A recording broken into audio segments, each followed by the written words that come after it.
I'm Jim White, the son of Alf White, better known to you as James Herriot, the most famous vet in the world. He came to Yorkshire in 1940, initially to take up the post of assistant vet to Donald Sinclair, better known to millions of James Herriot readers as Siegfried Farnan. This house, where my family lived and where the Skeldale veterinary practice was based, holds fond memories for myself and my family. We moved here in 1945 when I was 2 years old, and my father worked here until he retired. Passing by the old clock in the tiled hallway, we come to the dining room, our best room if you like, where we would sit if we had people for tea. It was very similar to how it is now. But as the house was not only our family home, but also the old practice premises as well, this room doubled up as the practice office. Moving down the hall, we come to our sitting room, which, when we left the house in 1953, became the practice waiting room.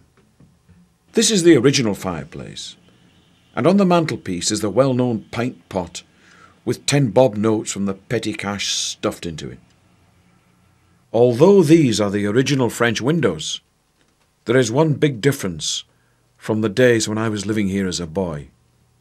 The curtains around the French windows today are still. The drafts in the big cold house years ago ensured that the curtains were in perpetual motion.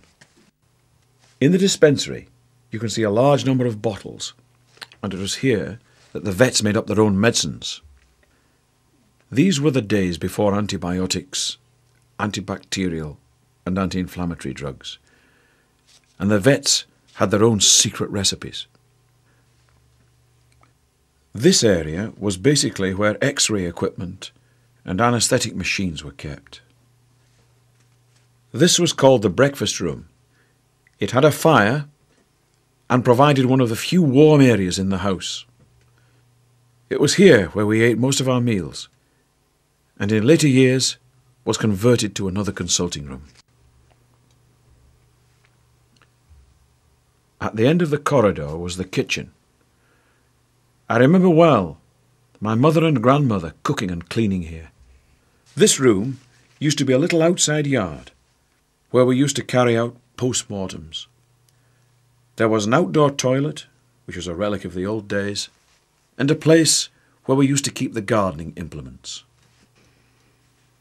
The garden, I must confess, is neater than the days when my father first started here, although it was twice the length in those days. This barn we are in is very typical of the type of barn in which veterinary surgeons had to perform makeshift operations. Many of the farm implements seen here have been donated by farmers from all over the country. The interior shots for all Creatures Great and Small were filmed in the BBC TV studios at Pebble Mill in Birmingham. These studios, which are full of 1970s TV film equipment, have been recreated here from the original BBC plans and photographs.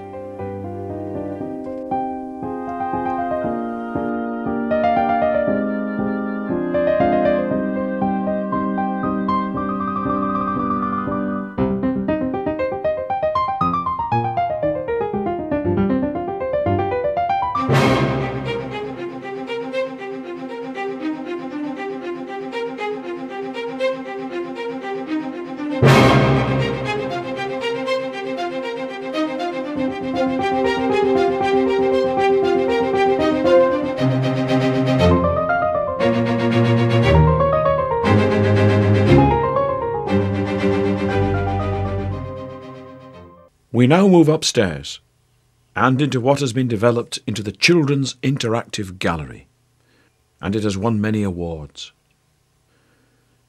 This is an area where children can learn about being a vet in the interactive surgery and farm.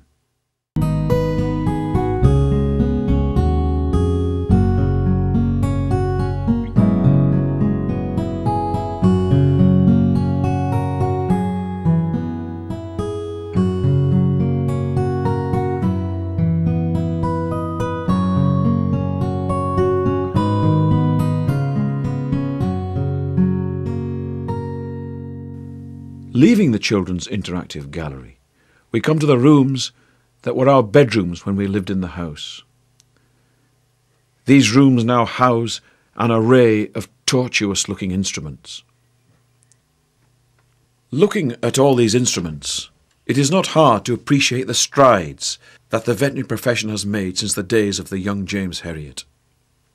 These grim-looking saws were used especially for the dehorning of cattle. This room was Rosie's and mine. When we lived here from 1945 until 1953, this room was my mother and father's bedroom.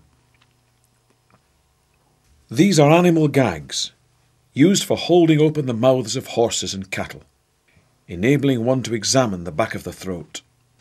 Although there are a lot of specialist hoof trimmers working today, some of the instruments seen here will still be used in many veterinary practices around the country.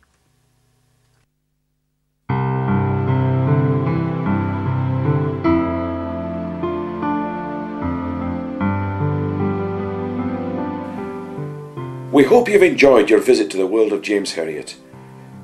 And yes, many things have changed since his time, but it's sometimes good to look back on days gone by.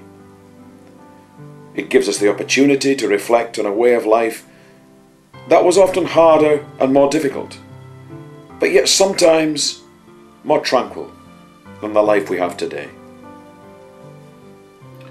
And you know, it's very refreshing for myself and for my family to think that after all the hard work that has gone on here and all the pleasure that Dad's books have given to millions all over the world, that these memories will continue to be enjoyed for many years to come.